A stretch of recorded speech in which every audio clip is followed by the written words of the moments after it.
हाय बच्चों, तो आज हम लोग सीखने वाले हैं नंबर सिस्टम। और ये मेरा यूट्यूब पर फर्स्ट क्लास है, फर्स्ट वीडियो है, तो पूरे अंत तक बने रहिएगा। और हम लोग चलिए शुरू करते हैं। देखिए, नंबर सिस्टम है और नंबर सिस्टम का मतलब होता है संख्या पद्धति। संख्या पद्धति यानी कि जो भी संख्याएं होते हैं वो किस प्रकार से बने हैं और उसकी किस प्रकार से आगे बनावट होती है, इसको हम लोग जानेंगे। कितने भेद होते हैं और उन भेदों को क्या क्या कहते हैं, उनका क्या नाम है। तो चलिए स्टार्ट करते हैं। तो वही जानते हैं अंक किसे कहते हैं। तो देखिए, गणन जो होता है ना, गणन गिनती, गणन की सबसे छोटी इकाई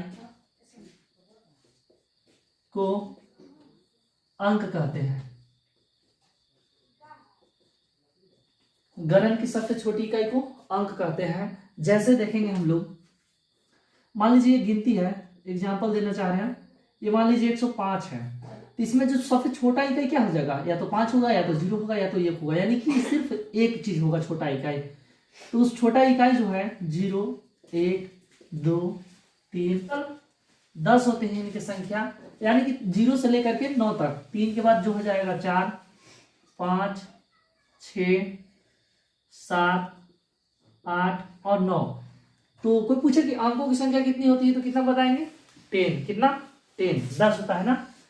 तो चलिए, अंक हम लोग समझ गए हैं। अब अंक जो है मिलने से, अंकों को मिलने से संख्या का निर्माण होता है। किसका निर्माण होता है? संख्या का निर्माण होता है। तो अगला जो पॉइंट है हम लोग के, संख्या, इसको इंग्लिश में नंबर कहते हैं। नंबर। देखिए, संख्या जो है ना, 2 या 2 से अधिक अंकों के मिलने से संख्या बन जाता है। जैसे देखेंगे हम लोग, इसका परिभाषा आप अपने से लिख लीजिएगा। 2 या 2 से अधिक अंकों के मिलने से संख्या का निर्माण होता है। ओके, तो इसका एग्जांपल हम लोग देखते हैं। जो संख्या है, मान लीजिए 3 है, तो 3 भी एक संख्या है। अब देखिए, इसके पहले हम लगा देंगे 0, शून्य लगा देंगे। ये भी 2 अंकों से मिल गया ना, 0 और 3। 0 भी क्या है? देखिए अंक है। 3 भी क्या है? अंक है। और दोनों से मिलने से क्या निर्माण हो गया? संख्या के। किस चीज का निर्माण हो गया? संख्या के। इसी प्रकार से हम लिखते हैं अगला 11, 107, 1999। ये सब जितना भी है, मान लीजिए हम लिख दिए 20,000। ये सब क्या चीज है? ये सारा चीज एग्जाम्पल है संख्या के। इसी प्रकार से बहुत सारे हम लोग मतलब संख्या होते हैं। ठीक है, अब संख्या के भी कुछ प्रकार होते हैं, उस प्रकार को हम लोग जानेंगे। तो संख्या के जो कुछ प्रकार होते हैं वो इस प्रकार होते हैं। पहला होता है प्राकृत संख्या। प्राकृत संख्या, प्राकृत संख्या को इंग्लिश में कहते हैं नेचुरल नंबर, जिसको n से डिनोट करते हैं, यानी कि n से दिखाते हैं, n फॉर नेचुरल नंबर, और n से हम लोग उसको प्राकृत संख्या को दर्शाते भी हैं। तो ये हम लोग किसे कहते हैं वो जानिए। तो देखिए, गणन की जो भी संख्या होती है ना, उसी को हम लोग कहते हैं प्राकृत संख्या। गणन बोले मतलब गिनती के। जैसे मान लीजिए हमारे पास ये अंगुली है, तो कितने हैं अंगुली? 5। तो हम लोग गिनना स्टार्ट करेंगे कहाँ से? 1, 2, 3, 4, 5, यानी कि 1 से लेकर के आगे जहां तक अनंत तक जाएंगे, वो सारी जो संख्याएं होंगी, जो सारी भी अंक होगी, संख्या होगी, वो सारा क्या होगा?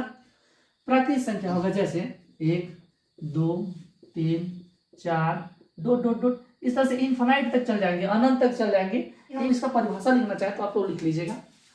1 से लेकर अनंत तक जाने वाली सभी गिनतियां प्राकृत संख्या कहलाती हैं। ओके, एग्जाम्पल में इसको ऐड कर लेंगे। नेक्स्ट जो इसका टाइप होता है संख्या का, वो होता है पूर्ण संख्या। पूर्ण संख्या, पूर्ण संख्या को इंग्लिश में होल नंबर कहते हैं। इसको W से सूचित करते हैं, W से डिनोट करते हैं। अब देखिए, पूर्ण संख्या में बहुत आसान है। जो प्राकृत संख्या है उसके पहले हम शून्य लगा देंगे तो वो पूर्ण संख्या बन जाएगा। जैसे देखते हैं हम लोग, प्राकृत संख्या ये है, इसको लिखते हैं 1, 2, 3, 4, डॉट डॉट डॉट, अनंत लिख दिए। ये इन्फिनाइट है, अनंत है। इसके पहले हम अगर के शून्य लगा देंगे तो ये सारा चीज क्या हो गया? पूर्ण संख्या। यानी कि इसका जो परिभाषा आप लिखना चाहे तो लिख लेंगे। प्राकृत संख्या से पहले शून्य लगा देने पर वह पूर्ण संख्या कहलाती है। ओके, ठीक, कंप्लीट है। नेक्स्ट जो होता है, ये जो दोनों संख्या है, इन लोग जो है 2 कैटेगरी में बढ़ जाते हैं। आगे चल करके देखेंगे, जो पहला है और एक दूसरा है। पहला को हम लोग कहते हैं ऋणात्मक। ऋणात्मक, इसको इंग्लिश में कहते हैं नेगेटिव नंबर। ठीक है ना। और दूसरा है, उसको कहते हैं धनात्मक। धनात्मक संख्या, और एक हो गया ऋणात्मक संख्या, और दूसरा है धनात्मक संख्या। धनात्मक संख्या को कहते हैं पॉजिटिव नंबर्स, और ऋणात्मक संख्या को कहते हैं नेगेटिव नंबर। देखिए, जब पूर्ण संख्या जो है ना, पूर्ण संख्या के पहले ऋण का चिन्ह लग जाएगा, यानी माइनस का चिन्ह लग जाएगा, उसे कहेंगे ऋणात्मक संख्या। और अगर के पूर्ण संख्या के पहले प्लस के साइन लगल है, प्लस के चिन्ह लगल है, या फिर कुछ भी नहीं लगल है, जैसे कि 5 है, 5 के पहले कुछ लगा है नहीं, तो ये भी प्लस में है, यानी कि ये भी धनात्मक संख्या है। हम लिखे 3, और 3 के पहले लिख दिए इस तरह से, प्लस का साइन दे दिए, जोड़ का चिन्ह दे दिए, तो ये 3 क्या में हो जाएगा, धनात्मक हो गया। ठीक उसी तरह से ऋणात्मक जो होता है, मान लीजिए 9 लिखे, 8 लिखे, 3 लिखे, ये किस चीज में है, अभी धनात्मक में है, लेकिन इसके पहले हम लोग ऋण का चिन्ह दे देंगे, घटाव का चिन्ह दे देंगे, माइनस का चिन्ह दे देंगे, तो ये क्या हो जाएगा, ऋणात्मक संख्या। आप लोग अच्छी तरह समझ पाए होंगे ऋणात्मक संख्या और धनात्मक संख्या। अब देखिए, ऋणात्मक संख्या और धनात्मक संख्या के मेल से एक संख्या का निर्माण होता है। वो कौन संख्या है, तो वो है पूर्णांक संख्या। क्या है, पूर्णांक संख्या। पूर्णांक संख्या।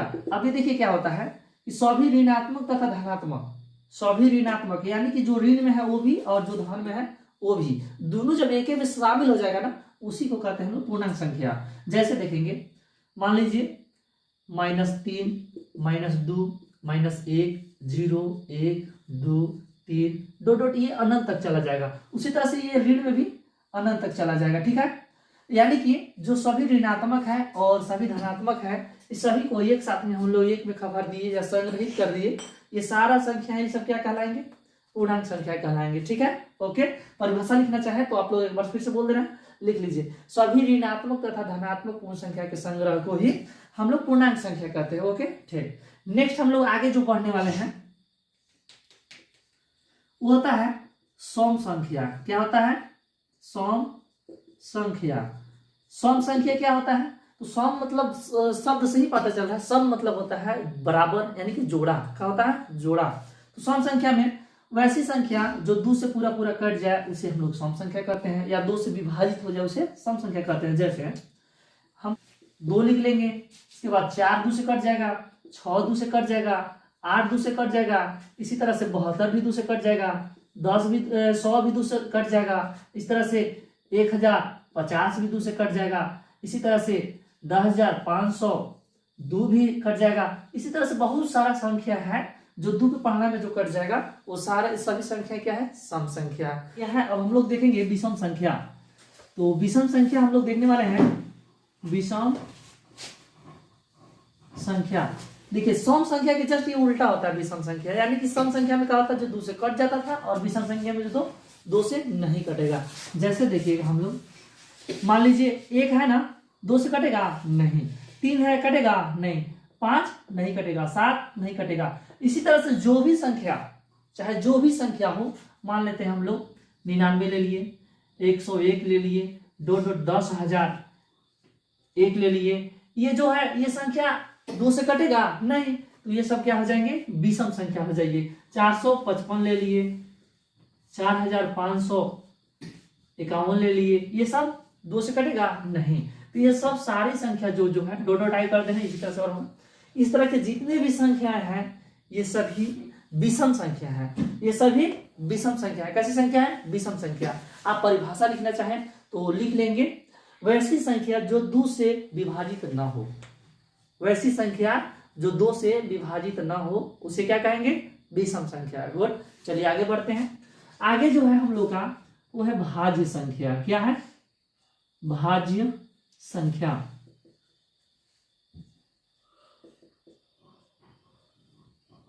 अब देखिए भाज्य संख्या, तो आइए हम लोग समझते हैं पहले कि भाज्य संख्या किसे कहेंगे।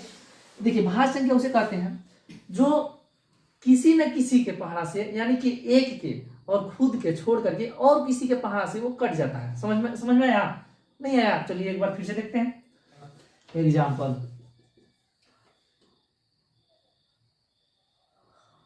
4 हो गया, 6 हो गया, 8 हो गया। अच्छा बताइएगा 8 के बाद क्या हो सकता है, सोच लिए। 8 के बाद हो जाएगा 9, ठीक है, भी होगा ना। 11 होगा कि नहीं, हाँ 11 नहीं होगा, ठीक है। 12, 14, अच्छा 15 होगा, ओके 15 होगा। इसी तरह से जो भी संख्या है जो एक और स्वयं के अलावा किसी अन्य संख्या से विभाजित हो जाए, कट जाए, वो सारी संख्याएं भाज्य संख्याएं कहलाएंगी, ठीक है। और इसका एक और छोटा सा परिभाषा वो समझ सकते हैं, वैसी संख्या जिसका 2 से अतिरिक्त गुणनखंड हो, 2 से अतिरिक्त गुणनखंड हो, उसे भी हम लोग भाज्य संख्या कहते हैं, ठीक है। नेक्स्ट जो पॉइंट है अभाज्य संख्या।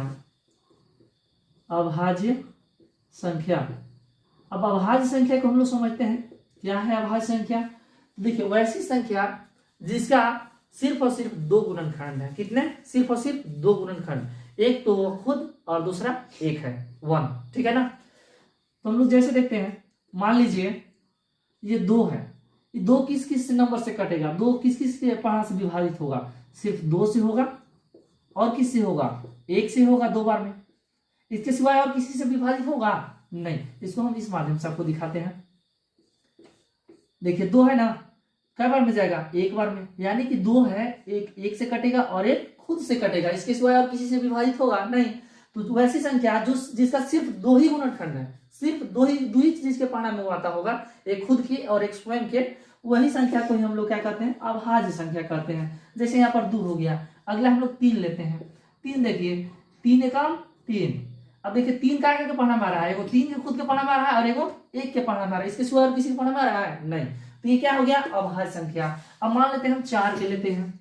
4 के देखेंगे, ये 2 दूनी के 4, 2 एकम 2। देखिए ये 4 के पढ़ा में खुद के पढ़ा में भी आ रहा है, 2 के पढ़ा में आ रहा है और यहाँ पर 1 के भी पढ़ा में आ रहा है। अभी हम लोग तुरंत देखे थे, परिभाषा बोले थे कि इसका जो है 2 ही गुणज होना चाहिए। कितना होना चाहिए? 2 ही गुणनखंड होना चाहिए। लेकिन यहाँ पर हम लोग देखिए इसका कितना है, 1 2 3 गो, 3 गो के पढ़ा में आ जा रहा है 4। तो ये बताइए भाज्य हो क्या भाज्य? बताइए। हाँ गुड, भाज्य होगा, ठीक है ना। तो ये संख्या हमारा भाज्य में आ जाएगा। हम लोग अभाज्य संख्या देखते हैं। नेक्स्ट जो है 5। 5 बताइए भाज्य होगा क्या? भाज्य तो काट के देखते हैं हम लोग। 5 एकम 5। देखिए अब नहीं ना कटेगा, 5 एक खुद से कटा और एक से कटा, यानी कि इसका गुणनखंड कितना हो गया 2। तो ये क्या हो जाएगा अभाज्य संख्या। गुड। इसी तरह से हम लोग एक और नंबर लिख करके देखते हैं, 101 लिख करके देखते हैं। ये का के पढ़ा में आएगा, देखते हैं 101। तो 101 के पढ़ा में आएगा और 1 के पढ़ा में आएगा, तो क्या हो गया बताइए आप लोग? भाज्य अभाज्य?